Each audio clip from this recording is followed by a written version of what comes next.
Hello, chess fans. Welcome to another episode of Chess Chat, a program brought to you live from the Bullstone Bank and Trust Studios at Fitchburg Access Television. I am George Merijanian, Program Director of the Wachusett Chess Club at Fitchburg State University. This club, the second oldest chess club in Massachusetts, meets every Wednesday evening in rooms 163 and 165 in the McKay Campus complex at the university.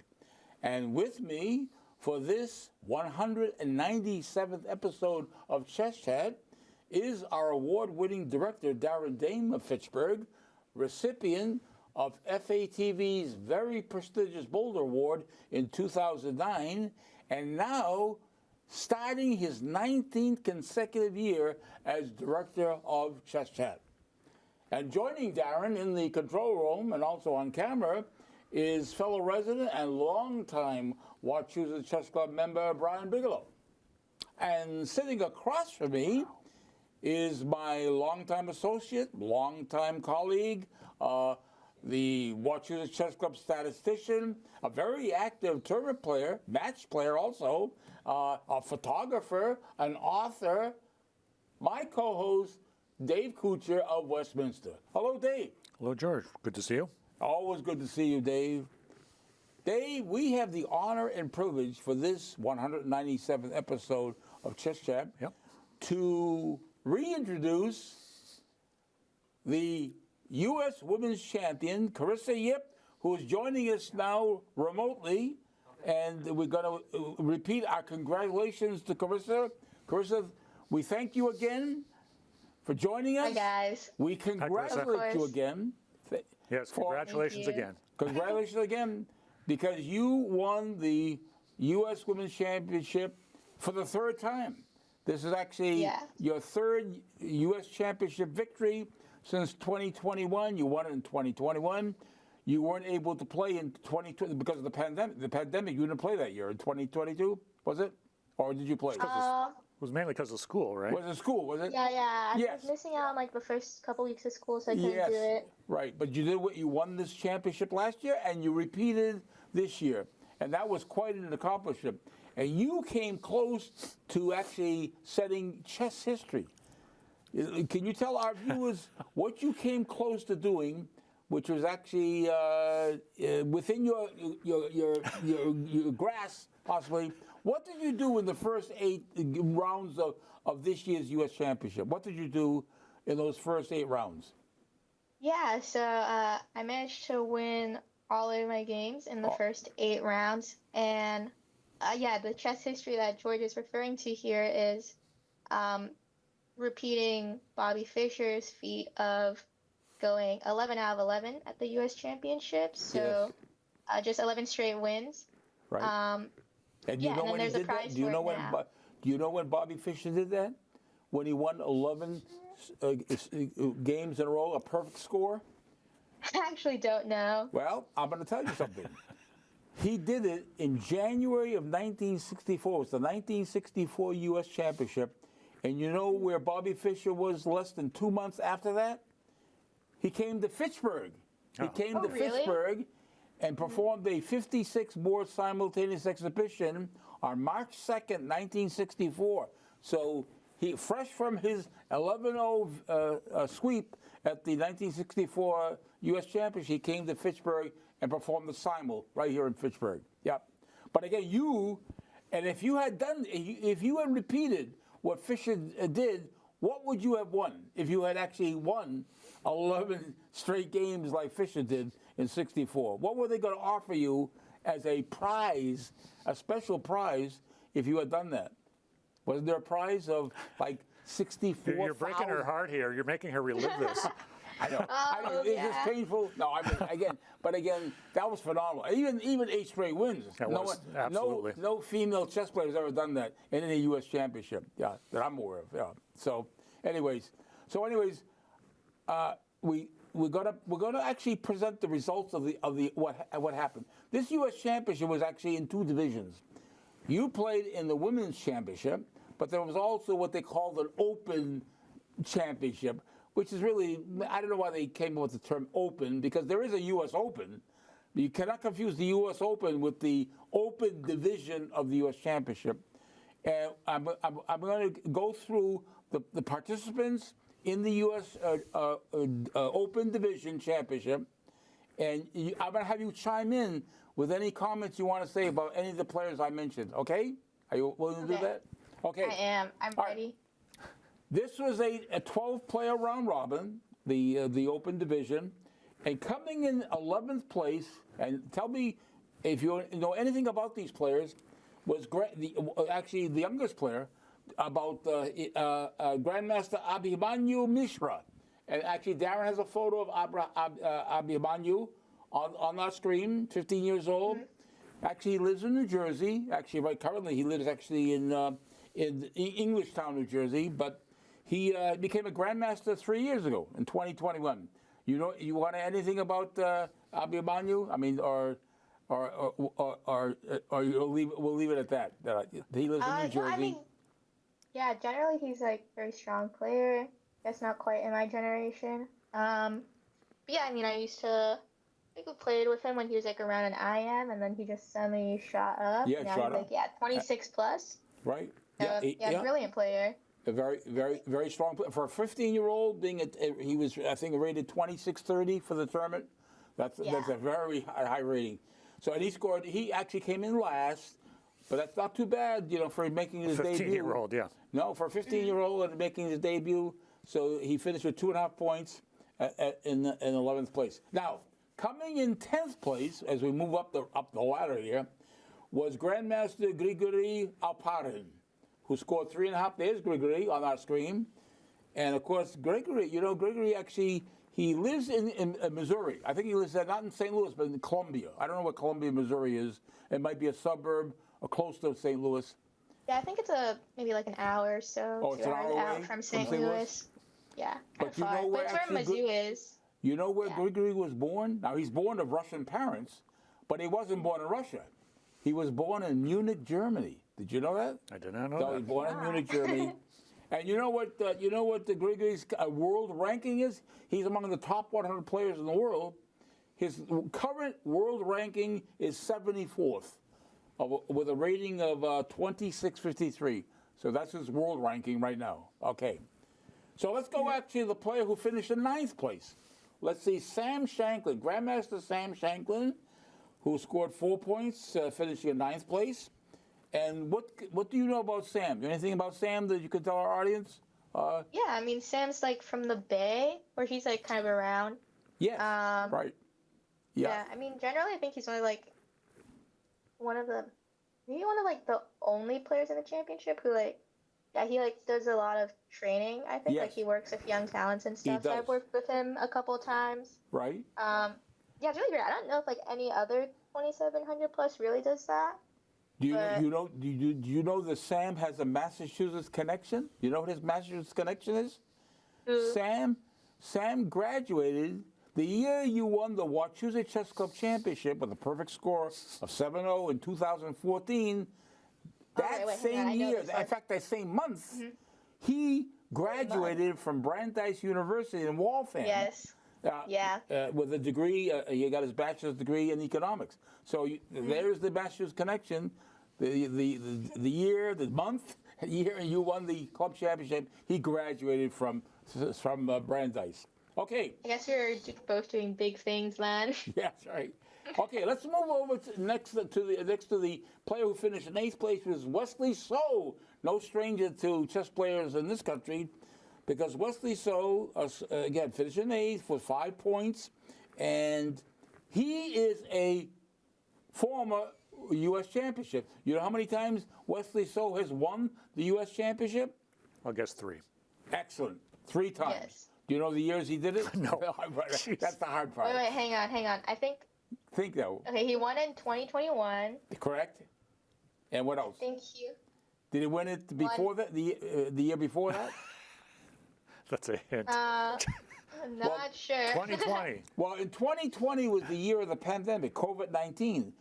There was a U.S. championship, but it wasn't held in person. Right. They held it remotely. Lee Chess hosted a remote U.S. championship, and that's how he won it. He won it in 2020. Wesley So did, yep. And then he won it before that in 2017. He won it, but he won it in 2017, winning a rapid playoff versus Grandmaster Alexander Onishuk. You've heard of Alexander Onishuk? Yeah. Of course. So 3 times for Wesley So. Let's go now to Hans Niemann on our screen.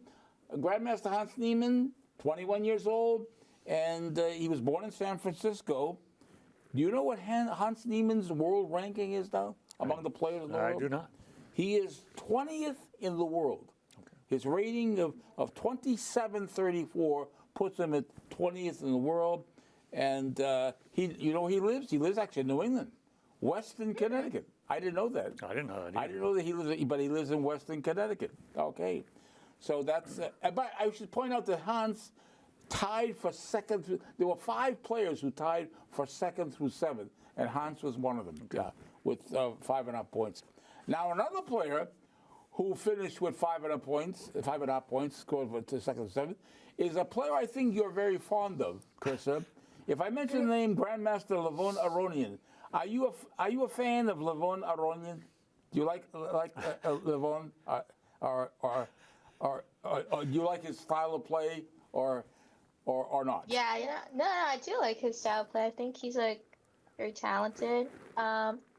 Yeah, also generally good guy. We played in like a couple Olympiads together, and of course, yeah, we played like, championships at the same time. That's right. You went to Budapest, Hungary, with the team that you had. Was the women's team and also the men's team, and you played actually in the Olympiad. And the United States finished actually with the silver medal. Did they win second place? I mean, as far as the men, right? I think they finished. Because China, India won both the men's and the women's. Yeah, right. But Levon was born in Armenia, Yerevan, Armenia, capital of Armenia. Now, what is an Armenian doing in the United States playing in the U.S. Championship? How is that possible? Well, Levon made an announcement in February 2021. He said, "You know what? I'm leaving Armenia and going to the United States, and I'm going to now play for the United States." So they actually completed his transfer. He transferred his federation from the Armenian Chess Federation to the U.S. Chess Federation in December of 2021, and he's now an American player. He's a U.S. player playing in international competition with the U.S. flag. Yeah. So Rex Sinkfield was partially responsible for that, wasn't he? Yeah, I think he played. Yes, I think he played a role. Yeah. Yes, in that. Yes, I think you're absolutely correct. Now, by the way, what is Levon's world ranking? Where would you put Levon ranking wise in the world among the top 100? I'll guess 15. Okay, so Darren is also guess 15. Darren is telling us to move things along. Okay. He was actually ranked he ranked 14th in the world. Yeah. 14th. Okay. All right, we're going to move right along because we have a long game to present. Okay, also time for second. Here is Grandmaster Sam Sevian, who lives in our county, Worcester County, lives in Holden, and he scored 5.5 points as time for second. But he was born in this country of Armenian parents, Corning, New York, where he was born, but he lives in Holden, and he finished, again, tied for second. Who else tied for second? Let's see Grandmaster Lanier Dominguez, 41 years old, born in Havana, Cuba, and he also transferred from the Cuban Federation to the U.S. Chess Federation, and he did that actually in December 2018. All right, so that's Lanier Dominguez. Now, another Grandmaster who tied for second through 7, was Grandmaster A1 de Leon, 21 years old. He was born in Madison, Wisconsin, still lives there as far as I know, and his ranking in the world is 42nd. He's got a rating of 2682. He's 42nd in the world right now. Okay, who else tied for second? Well, none other than Ray Robson on our screen.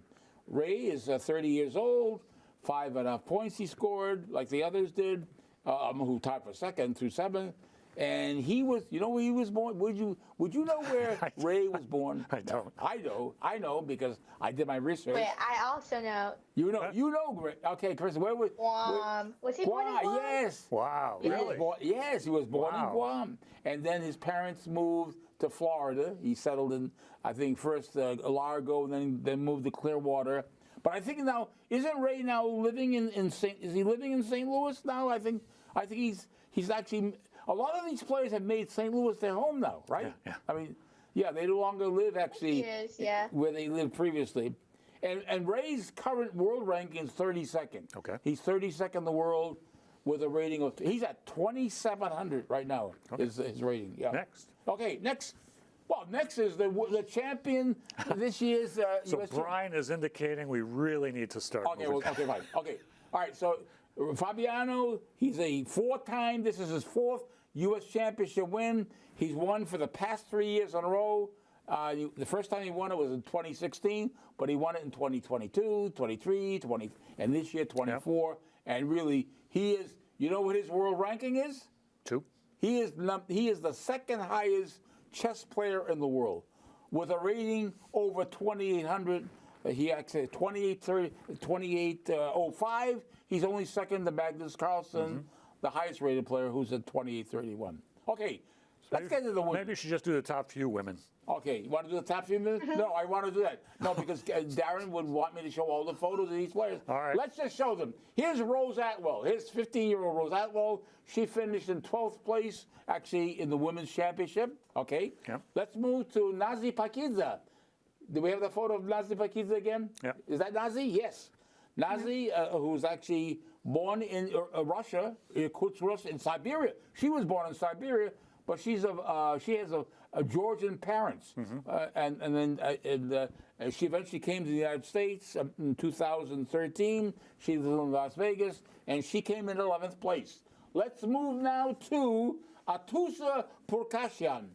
Atusa, where was she born? You know where she was born? Iran, probably. Iran, excellent.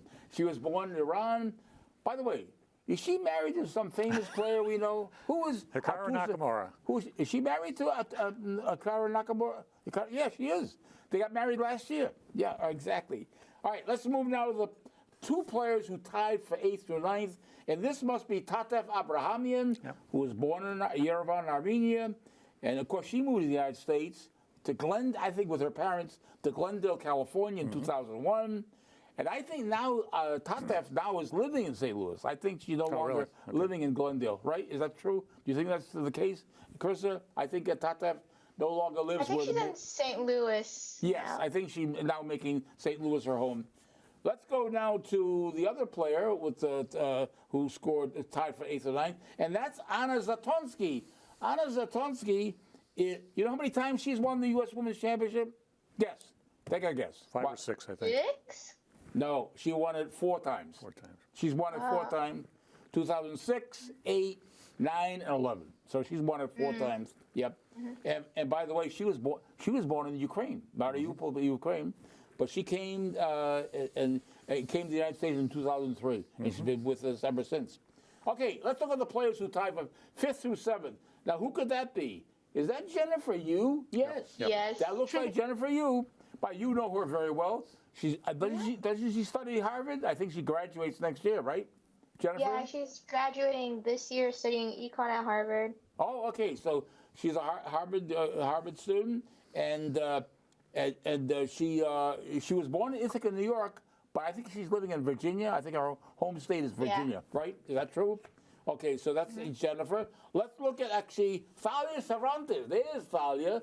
Thalia Cervantes, who was born in Cuba, Havana, Cuba.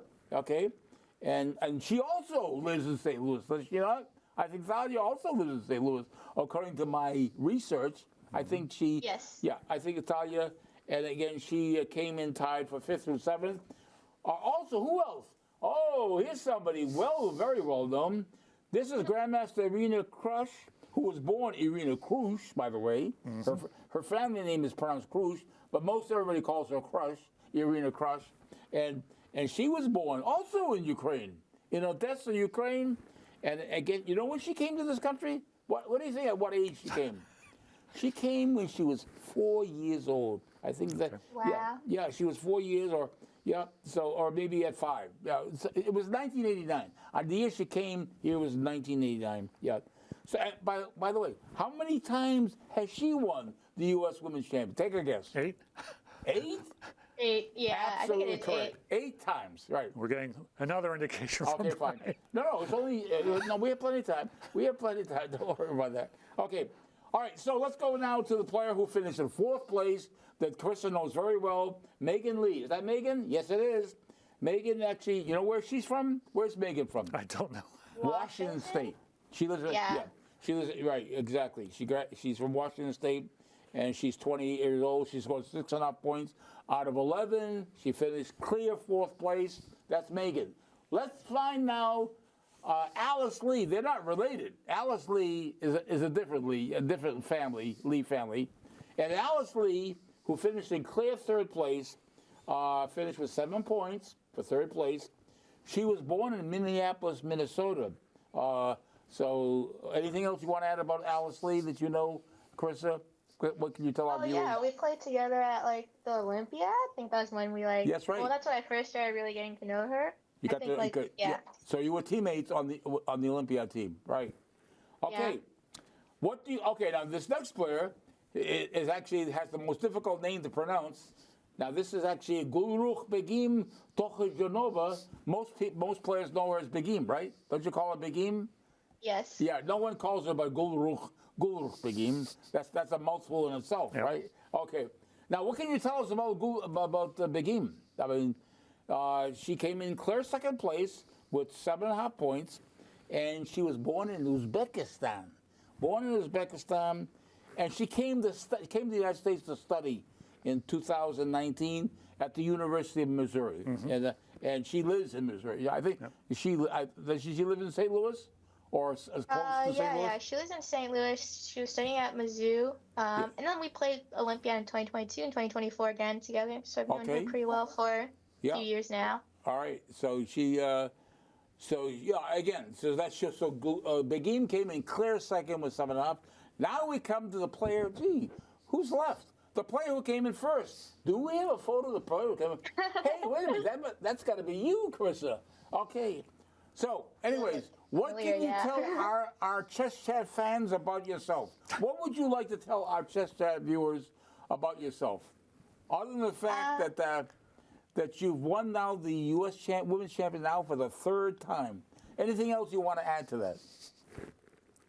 Where were you? You were born. Yeah. Where were you? You were born actually in Boston, were you? Weren't you born in Boston? Yes, I was born in Boston. Yeah, and then I live in Massachusetts still now, but I go to school in California at Stanford, studying computer science and comparative literature. Yeah, what else to say? 21. This is like my, oh gosh, I don't know how many times I've played. Maybe like my 6th or 7th time playing U.S. Women's. Now, who taught you chess? I think I asked you this question because you appeared on a program several times, but I ask you this every time. Who taught you chess? Was it? Yeah, my dad taught me how to play chess. What age? Now, what age did your father teach you chess? Do you remember the age? Yes, of course. Taught me at 7. Okay, and then you took on from there. I mean, I think he taught me at 7, and I played my first tournament. Or actually, hang on, he says he taught me at 6. But I played my first tournament when I was a few months after learning how to play chess, I think, and then this was November, 2010. Okay. I believe. Yeah, and I played my first tournament, and then we were playing at all these local clubs, and then I played at Wachusett in Vicksburg. Okay, well, we're very blessed that you came to us and played at our chess club. We're very proud of your achievement, Carissa, very proud of it. Now, thank you. I asked you to select a game, your best game, the game you like the most from this year's U.S. Women's Championship, and you picked your game against 8-time U.S. Women's Champion Irina Krush, and we're going to present that, and we're really going to be delighted by your presentation of the game. Now, we have a photo. Darren actually has a photo that was taken of you and Karina at the board right at the start of the game, right? You're greeting her, she's greeting you. Okay, so I can see on the board it's set up that actually that Irina has the white pieces in front of her. So what did Irina play for her first move against you in your? This is round 4 of this year's U.S. Women's Championship. What did she play as her first move? Yeah, so she played D4 as her first move. Or C4. C4. She started with C4. Shoot, I already messed Okay. up, All guys. right. Well, watch that. We have a diagram showing the board. So you see C4. you see got it C4 now. on the board. Okay. We'll guide each other here. Okay. Now, how did you respond to C4? By the way, what is this C4? What is this called? This opening move? English. English opening. English. Right. Okay. Well, how did you respond to that? You could have played. There's all kinds of moves you can play here, right? But Yes, you decided but I what? played G6. G6. A good choice. Nothing wrong with it. The more commonly played are things like E5 or Knight F6 or even symmetrically C5. But G6, there's nothing wrong with G6. How did Irina respond to your G6? Well, play G6. Oh, yes. Let me play G6 on our board here. Okay, your second, her second move. What did Irina play on her move 2? Knight C3. Yes. Knight C3, we have it on the board here. Yep, I see it. And of course, you carry out your plan. If you're playing G6 for your first move, you're going to definitely follow up with Bishop G7, right? All right, Bishop G7. All right, so what did Irina do now? Here's move 3, Irina's third move. What is she Plays doing? D4. Okay, so now she has another pawn in the center here. Yep. D4. Right. How did you respond to this? Yes. So I played C5 here. C5, okay. All right, so the pawn comes up, attacks the pawn on D4. How did Irina respond to this move? Or what did she do? So she pushes right past to D5. Okay, now she could have actually defended that pawn like with the E3 or Knight F3. Those are possibilities. But Irina decided to push the pawn to D5. What did you do? Now here comes actually a shocker to many players who would see this and they would be surprised by your next move. What did you do next? Yeah. So I played Bishop takes C3. Yes. Now, Bishop takes C3 check. You're taking the knight off. And now, of course, Reno has only one move here. Yeah. The pawn takes C3. But I'm going to ask you, did you prepare especially for Irina playing this variation, playing this line, this line of play, or is this? Yeah, so I did prepare this line, and I prepared. Sorry.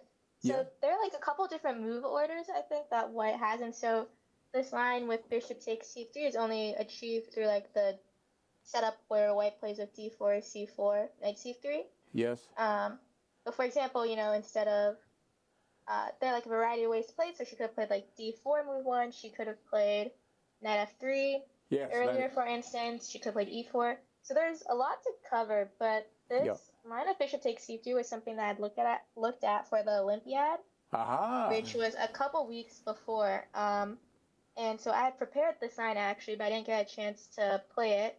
And so I thought it would be a good choice against Irina. Yeah. Surprises her in the opening. I mean, it's like a very rare move, this E5. Right. Yeah, and I think it's a really solid line, Okay. actually. Is this called the pterodactyl? Is it or no? Well, I think it has different names, I think. Yeah. Mm-hmm. You know who's played this?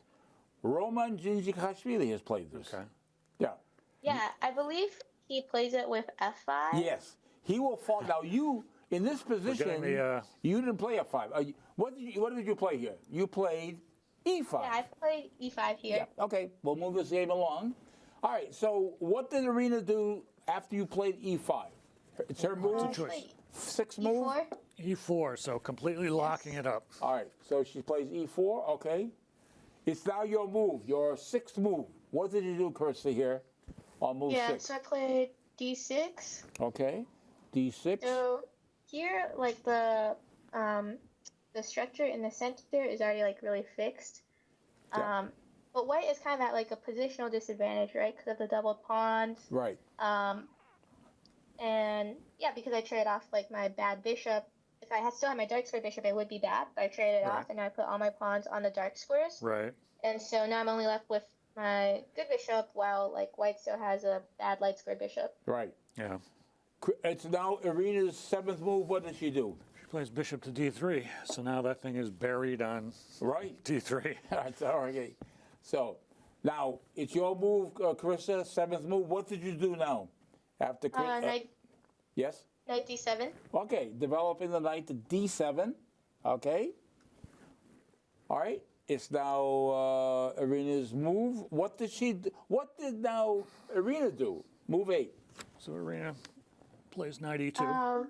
Yes. Knight e2. Okay. Looks like she's getting rid of the castle here, right? Yep. Okay. And possibly pushing a pawn to f4 at some point. It is now Chris's move. What did Carissa play here after knight e2 by Irina? Queen e7. Yep. Yes.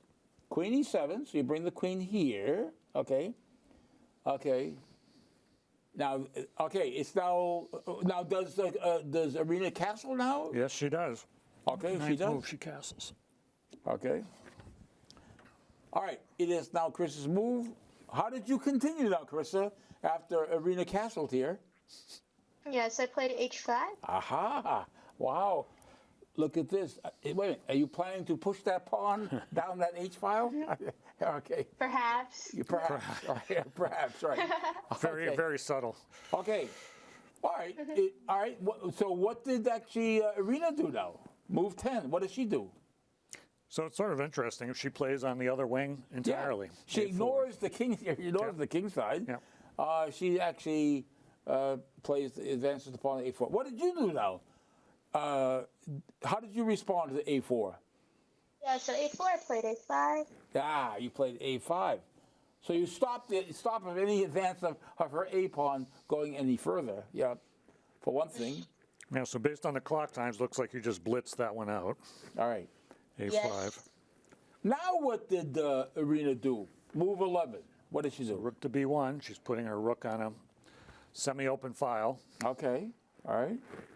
And how did Carissa respond to that?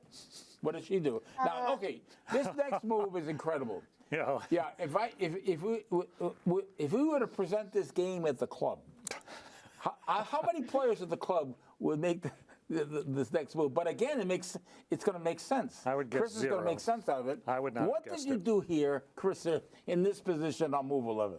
That would astound a lot of players that saw this. I played king d8. King d8. Now, okay, so the king now is actually now forfeited. Is now forfeited. There's no castling possibilities at all. But you don't want to castle. You just want to actually just move the king. Just okay. Is that part of your preparation, by the way? Yeah. Yeah, Really? it was actually. So this is like a big part of the idea, which is like, yeah, so black kind of brings the king around to c7. Yeah. Right. And then the king's very well placed there, because if white's trying to play on the queen side, this ends up happening in the game, for spoilers, but yeah, white ended up trying to play on the queen side, and then we like lock it up with rook a6, b6, and then there's no way that white is actually able to break through there. Right. All right. Your king is on d8. It is now Irina's move. How does she respond to your king d8 move? She continues development. Bishop e3. What else can she do? She bring another piece into play here. Bishop e3. All right, so how do you continue, Carissa, in this position on move 12? What did you do? Yeah, I think I continue with my idea, just king c7. Right. King goes to7. Here you are. Okay. On the queen side. Okay. Would you have been happy with the draw in this game? No, not in round 4. She won the first 3 games in a row. Oh, this is round 4? Okay. Yes, round 4. Yeah, so I think I would have been okay with a draw, because, I mean, my goals for early on are just winning the tournament. Right. Right. Mostly I was sure that I could beat everyone lower rated, and then, Irina's a very strong player at the black pieces. Right. So a draw would have been fine. Yeah. Okay. But I have more notes on that actually Okay. later Okay. in the game. But it's now Irina's move. What did Irina do here on move 13? Rook to b5. Okay. All right. So apparently she's intending to pile up on the B file. If she can do it, if she Yep. can pile up on the B file. All right. What did you do now in response to Rook B5 by Irina? Did you do anything kingside activity here? Yes, I played H4. Ah, so you advanced the pawn to H4. Okay, wait a minute. Should Irina be concerned about this? How did she respond? How to respond to H4? Queen D2 is what she Queen played. D2, yeah. Ah, so she played Queen D2. All right, all right, all right. It's your move now. She's played Queen D2. It's your move. Now, what did you do here on move 14? Yes, I played Rook A6. Ah, you brought the rook up to A6. Okay, interesting. All right, okay. You're very safe here. She has Irina has no play at all. I mean, she's trying to create play here on the queen side. All right, it is now her move, right? Irina's move. What did she do? So I've got the clock times here, so a lot of thinking was happening here. So Irina took 12 minutes on this. On her next move? On this move, queen to B2. Oh, wow. That's a long think. Yeah. A 12-minute think is a long think. And then a long think by Carissa was 15 minutes on this next move. All right, Carissa spent 15 minutes on her move. Okay. Which was, what did she play? I played G5. Ah, now it's time to advance pawns on the king side. That's where the enemy king is. So we advance. So again, well, the thing is with, oh, go on, dude. No, I was going to say, the average player, club player, is not going to be thinking this, right? Because it's like you're basically just giving up this pawn. Or is that true? No, I'm sorry. I'm sorry. Queen's protected. Never mind. No, Never mind. not yet. No. You talk. Don't listen to me. You have to pile up on that pawn first. Yeah, go ahead. So Carissa was going to say something. What were you going to say here? Yeah. So I spent a lot of time on G5 because kind of the thing is, I'm not really looking to attack on the king side, like with G4, for instance, because then I think like maybe F4 you guys get more tempting. But the idea of G5 is to like basically have this dark square pawn formation, and then White's only break is like F4, and now F4 never happens. Right. But the thing was, I couldn't quite see how I was supposed to break through that. Right. If F4 never happened, so I kind of thought when I played G5, that was more or less meaning like the game was going to end in a draw, and I was trying to figure out like if I really wanted that. Yeah. Okay. But yeah, I decided not to like play so riskily because if White gets F4 and under like really nice circumstances, then it can end up being kind of difficult for Black to play. So G5, locks everything down. I thought it was going to be a draw now. But yeah, we can keep going. Okay. Now after Irina's next move, which is bringing the rook over to B1, she now has a threat. Do our chess chat viewers see Irina's threat here? She's piled up 2 rooks and a queen. So there is a threat of doing what? Taking on B7. Yeah. The threat there is to take rook takes B7 check, which is a nasty threat. Yeah. Yeah, because that would lose material here. I mean, Black cannot allow that rook to take the pawn on B7. Yeah. So how did you respond to rook B1? You can't allow that B pawn to be taken on B7, so you advanced it to B6. Your pawn is B6, and that pawn is now protected 3 times. Right.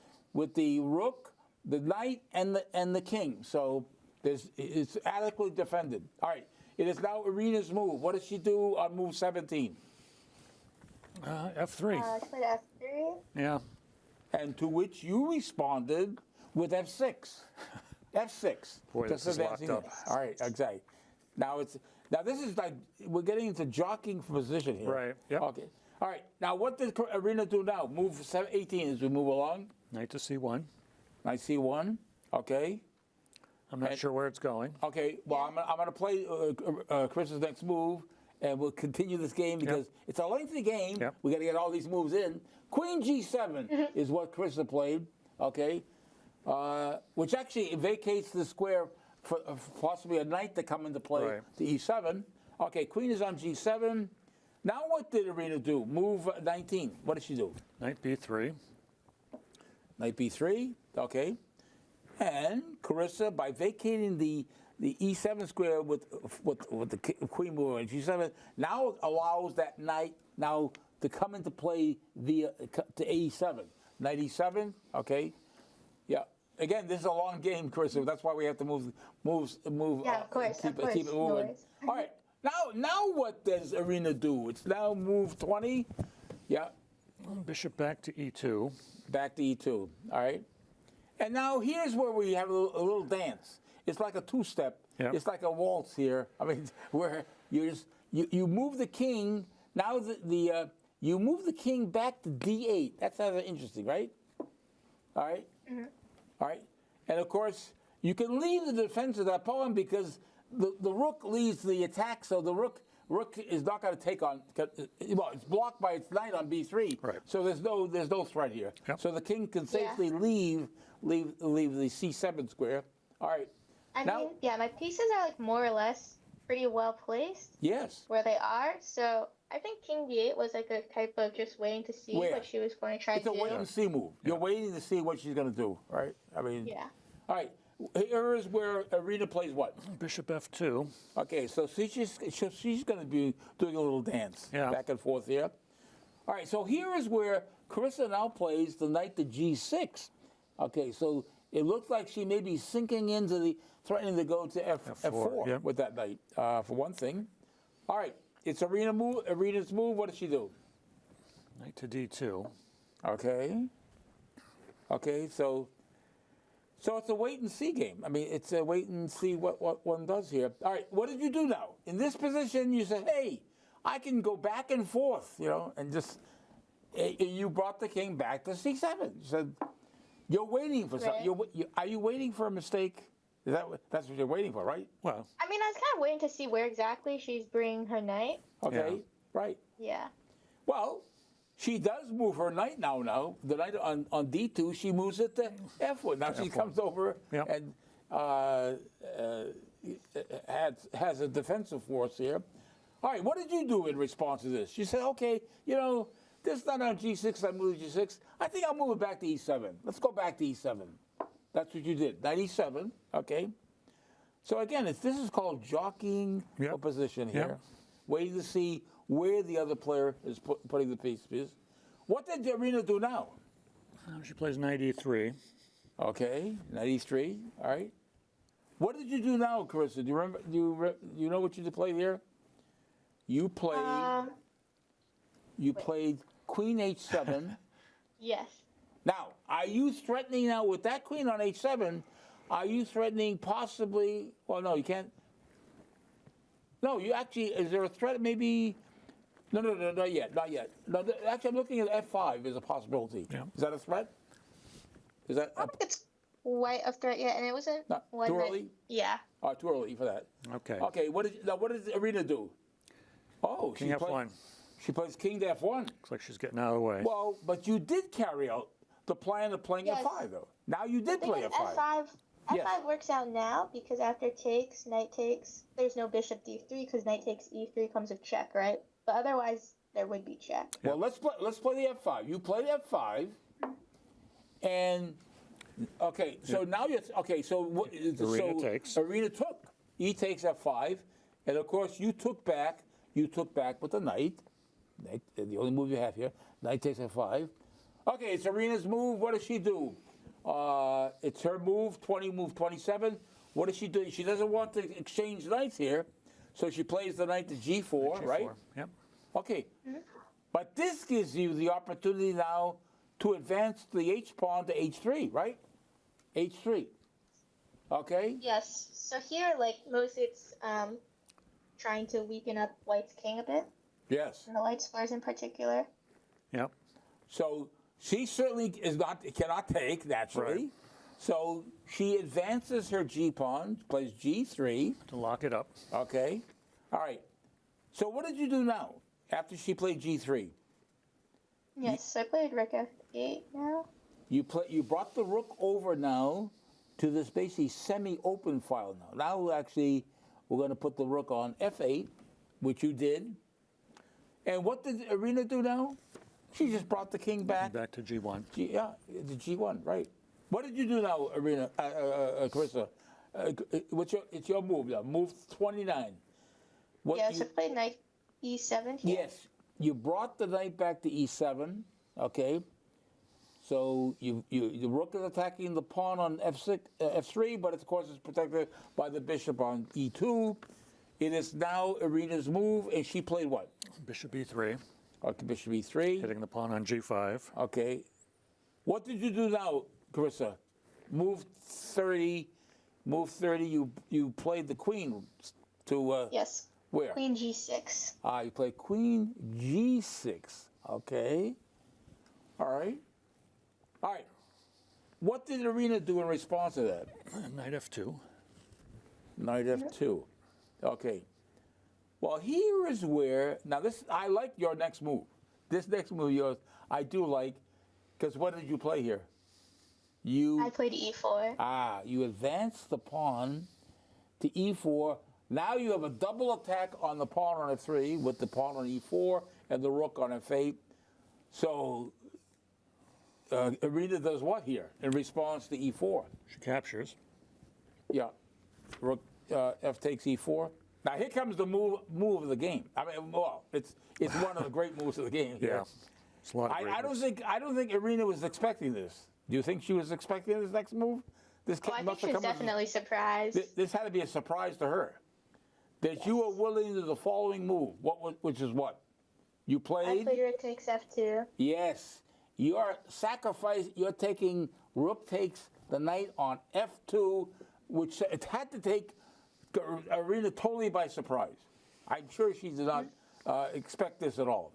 And of course, she has to take. All right. So you're giving up an exchange. You're giving up your rook for her knight. She takes back with the king, and of course, this allows you to do what? The queen takes E4. Yeah, so now you have this area here. Queen takes it, so you've got now a pawn for the exchange, but you now have a threat. You also have a threat there with the queen on E4. You're also threatening to maybe bring the queen to G2 with a check. But again, Irina grabs the pawn on G5.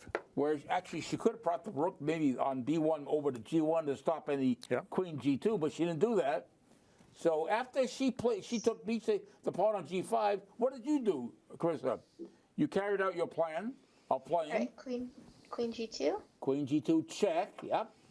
And again, where does that king go? Irina goes King E1. Okay.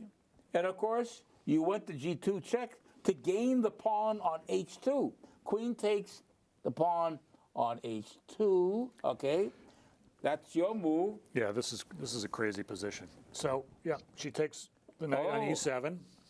Wait a minute. Okay, so she's all right. So she's got that piece. Bishop takes E7. What did you do now, Carissa, in response to bishop takes E7? I took on G3. Another pawn you've taken. Queen takes G3. Check. King has to move. Where's the king going? So now, looking at the clock times, Irina had a big think here. I mean, Irina was down to 4.5 minutes, and she used up almost all her time. Oh, wow. To figure out the next move. All right. Where did she go with that king? She ended up going to D2. So then she was down to less than a minute on her clock. This is where Carissa now played Queen F4 check. Yep. Check the king. King has to move again. Where does it go? C2. Okay. What did you do now? No, okay. What did you do? You went the king to C2. What did you do, Carissa, now? Did you do some checking, more checking? Yes, Queen E4 check. Check. Queen E4. Oh, with the check here, now you're attacking that bishop that took out the knight on E7. So the king has, now how did Carina respond to this? Did she block or she move the king? She hides the king away on B3. So she's trying to hide over here. Yeah. But of course she's giving back the piece, at least the here. Yeah. Queen takes E7. All right, so you have that. All right, Irina's move. What does she do? Yeah. King A3. Okay. All right. So now, so the king is all right. The king is on A3. What did you do, Carissa? Now, you decided, that queen. You're gonna redeploy that queen to what square? I played Queen H4. H4. Okay. Well, you got to pass. This is a pass pawn. You have the guy here. You have a pass pawn on the H file. And she's also hitting. Oh no, never mind. All right. All right. Okay. So, what did Irina do now? Move to 41. She played bishop d3. Bishop d3. Yep. Okay. All right. Here is where. What did you do now, Carissa? Here, she'll move 41. Is it? You play. Oh, yes. You attack that bishop. How? I played queen g3. Queen g3 attacks the undefended bishop on d3. So what did Irina do in response to that? Her bishop is under attack. So she moved to where? Bishop f1. Yeah. F1. That's what she did. Okay. So here is where you, rather interesting, came back and just brought the queen to h4 again. Okay. Yes. Right. Yep. You're waiting. I mean, I guess I am sort of waiting. Yeah. Because all of my pieces again on the queen side should stay where they are. Right. And generally, I just have this like very strong pawn. Right. On h3. Right. But the thing is, like with all of my pieces staying where they are, all of White's pieces have to to keep the pressure on the b file. Right. There's pressure. Still pressure on the b file here. All right. Yes. Now, what Irina did was play bishop d3. Did she not? She brought the bishop back. Yes. Yep. But this allowed you now with the bishop on d3 to play what? So here I played knight e5, Aha. which I think is probably one of the moves of the game. Yes. Now, yeah, so we repeated, right? And I could have played knight e5 earlier. You could have played that earlier. Right. All right. But the thing was, I've been calculating, and I found, like, we could discuss it when the position comes to light, but I kind of found a new move that led me to think, oh, actually, knight e5 isn't actually risking that much. Right. Yeah. But by moving the knight to e5, remember, you're leaving the defense.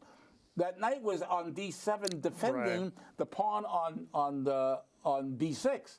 But you're willing to leave leave the defense of the pawn on b6 with an attack on the bishop on d3. Now, what did Irina do in response to your knight e5? She said, "Oh, I now can actually take on b6 with the rook, right?" Yep. And that's what she did. And you carried out your plan of taking the bishop on d3. Knight takes d3, which now attacks the queen, for one thing. And what is Irina going to do now? She's got to save her queen. Where does that queen go? This looks pretty scary for black, so. It is rather scary, isn't it? Queen to b5. Wow. Now White has a threat. What is White's threat here in this position? I think White has a whole bunch of threats. There's a whole bunch of threats. This looks very nasty here.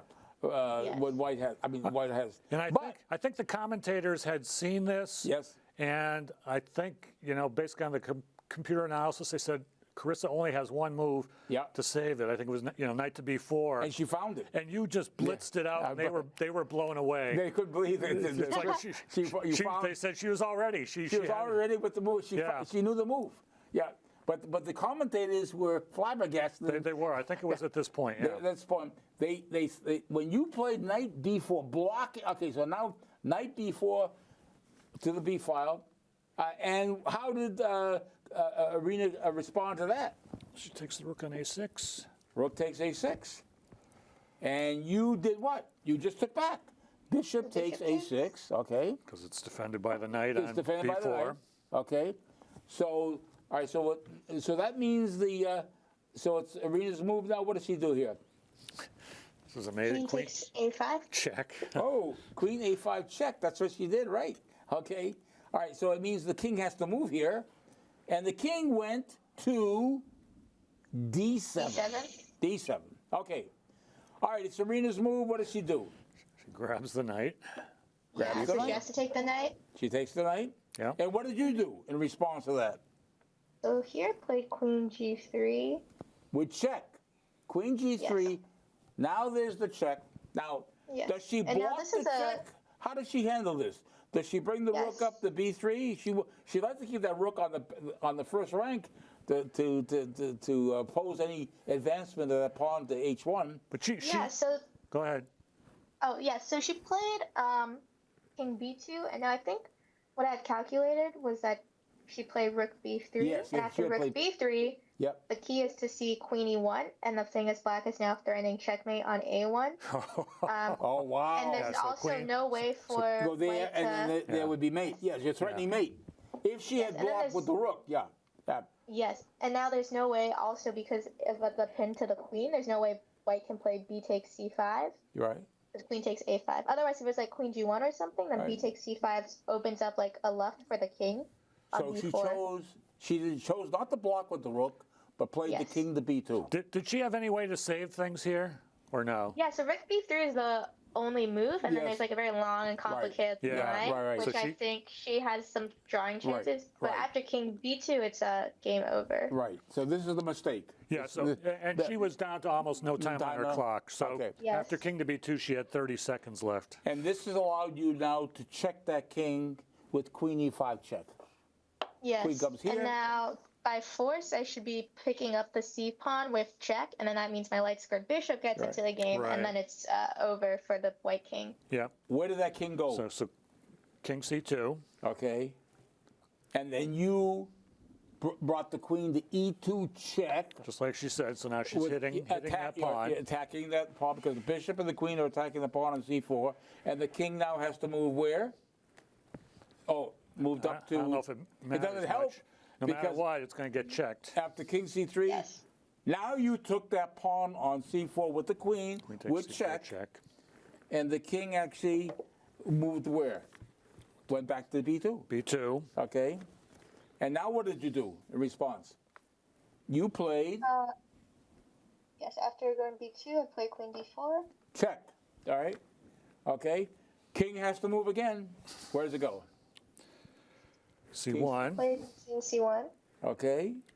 And Now the rook is no longer covering that square. exactly because the king is blocking the rook from covering the h1 square. And now what did you do in response to king c1? Now I play queen c3. Check. And she only has one move here. One move. There's only one move. King to d1. Yeah. King d1. And now what did you do after she played king d1? And now I played h2. You played h2. Wait a minute. Are you queening here? It looks like you're going to queen the pawn. Wait a minute. Yes. After you played h2, what did Irina do? And then she resigned here. She resigned here. Okay. So this is quite a game. This is an extraordinary game. I've never. And we can't do it. We can't even do it justice No, here. no, really can't do it because actually there's so much analysis that Carissa has available. But again, we have a very limited time on this program. But we could recommend that viewers look it up online. Yes, there's a lot of analysis it's available online. Your game is available online. If players, there was Google, Arena Crush versus Carissa Yip. They'll find it. It's available online.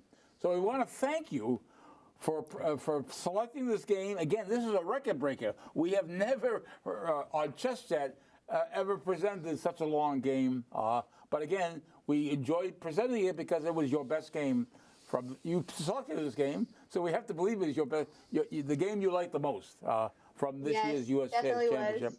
And again, we should point out, so Irina, her opponent, was 8-time U.S. Women's Champion. Yes. She's the only female She's grandmaster. the only, yes. Yep. Arena Crush is the only female grandmaster in the country. For now. For now. And of course, no pressure, Carissa. No. Carissa's goal is to join Arena as a grandmaster among the female chess players in the country. So, again, we wish you all the best in all your future tournaments. And we wish you all the best at Stanford with your studies. And we hope to have you back, after another great achievement on your part. And we'll have you again so on Zoom, and we'll discuss all your exploits in the chess world. So thank you again, Carissa. Yeah, thank you. It was a pleasure having you on Chess Chat. See you next time. Thank you so much for having me. Bye. Okay. Bye-bye now. Okay, bye-bye, Chess Chat fans. Hope you enjoyed the game that Carissa and Dave and I presented you on Chess Chat.